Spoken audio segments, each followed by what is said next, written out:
transtorno dismórfico corporal ou simplesmente TDC. Muita gente não conhece esse distúrbio, mas ele é bastante frequente e altera muito a vida social das pessoas. Quem vai explicar pra gente esse transtorno é a nossa colunista de todas as sextas, Tayane Barbosa. Ela é psicóloga, especialista em terapia cognitivo-comportamental, neuropsicóloga e diretora da Clínica de Saúde Isabel Cruz. Tayane, muito bom dia e novamente obrigado pela participação aqui com a gente. Bom dia, Flávio. Bom dia, ouvintes da CBN. É sempre um prazer estar aqui participando com vocês. Tayane, na semana passada nós conversamos sobre bulimia e anorexia, que são distúrbios apresentados pela dificuldade de lidar com o corpo e, como você bem explicou pra gente, de se enxergar. Hoje a gente conversa sobre um outro distúrbio, o transtorno dismórfico corporal, como eu disse, ou TDC. Pessoas que possuem esse problema também apresentam dificuldade em se enxergar? Como você definiria o TDC?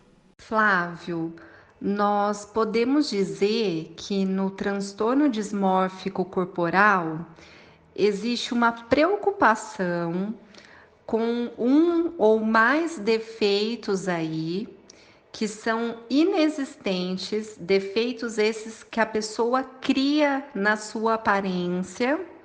Então a pessoa ela tem uma distorção da imagem real dela, não se enxergando como ela realmente é. E essas pessoas acabam passando horas do dia se preocupando com esse suposto defeito, que pode estar em qualquer parte do corpo. E isso causa muita angústia e prejudica a capacidade funcional desse indivíduo. Tayane, como diferenciar se a pessoa é somente preocupada com a aparência ou se de fato ela apresenta o TDC? Flávio, a vaidade, o autocuidado, a preocupação com a aparência é uma coisa positiva, desde que não seja em excesso, porque significa que a pessoa se cuida, tem amor próprio. Agora, quando nós falamos do transtorno dismórfico corporal, tá? Esse transtorno ele vai gerar na pessoa uma baixa autoestima, muito sofrimento. Geralmente os portadores dão uma importância exagerada aí a defeitos pequenos. A pessoa passa a ter um comportamento compulsivo em relação à sua aparência. Aí a gente já pode classificar como um transtorno.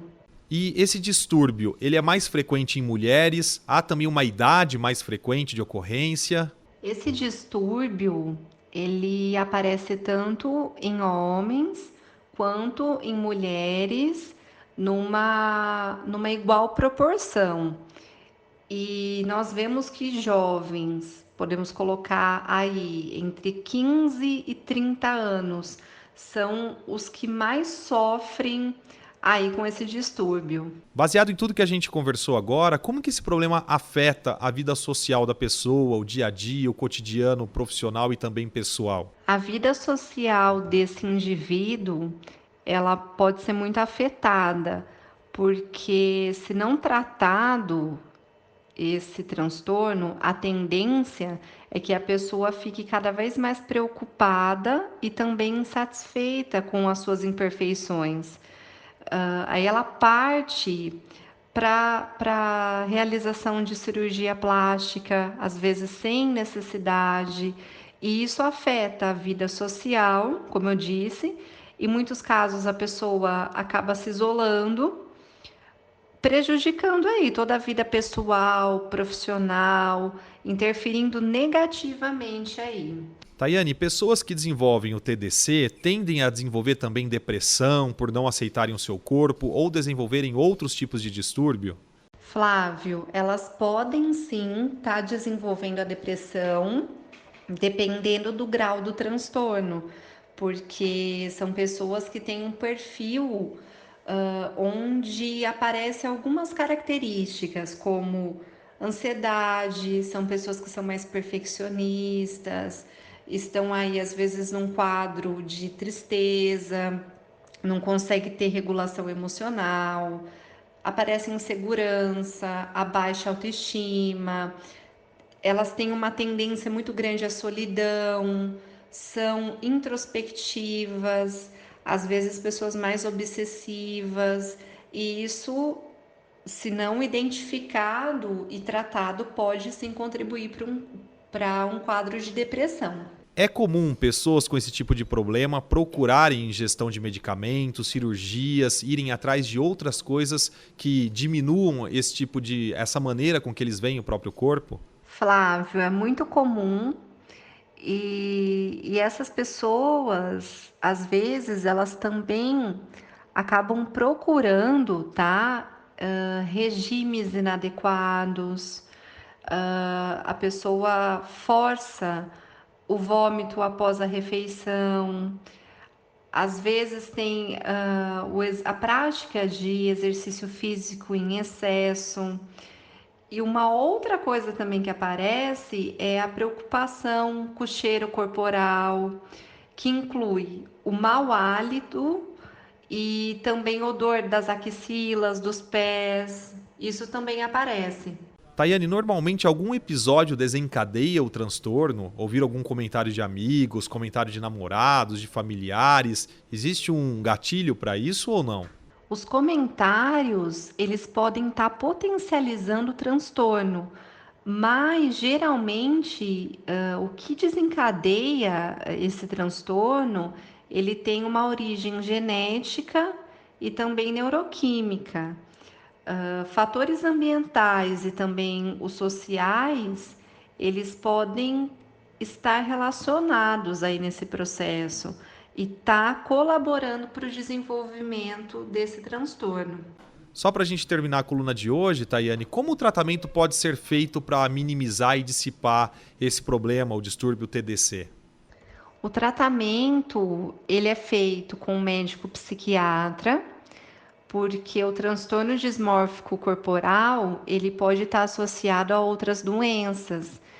E às vezes é preciso tratar depressão, ansiedade. Então é importante uma avaliação e um diagnóstico aí correto para poder estar iniciando o tratamento. Também é indicado realizar o tratamento com psicólogo na abordagem cognitivo-comportamental, onde o psicólogo ele vai mostrar que a melhor forma de prevenção é o cuidado, é estar aceitando, é respeitar o próprio corpo, não se pressionando para estar se encaixando em padrões de beleza que não correspondam ao biotipo físico da pessoa. Sempre tendo em mente que a perfeição, ela é uma ideia muito difícil de ser alcançada. Tayane, muito obrigado novamente pela participação aqui e certamente na próxima sexta a gente fala sobre outros assuntos ligados ao comportamento. Muito obrigado, bom final de semana. Eu agradeço a participação, deixo meu abraço a todos vocês e até a próxima sexta-feira. Essa foi Tayane Barbosa, ela é psicóloga, especialista em terapia cognitivo-comportamental, neuropsicóloga, diretora da Clínica de Saúde Isabel Cruz e a nossa colunista aqui da CBN São Carlos, todas as sextas-feiras. Na próxima semana, a gente volta a falar com ela sobre outros assuntos ligados ao comportamento.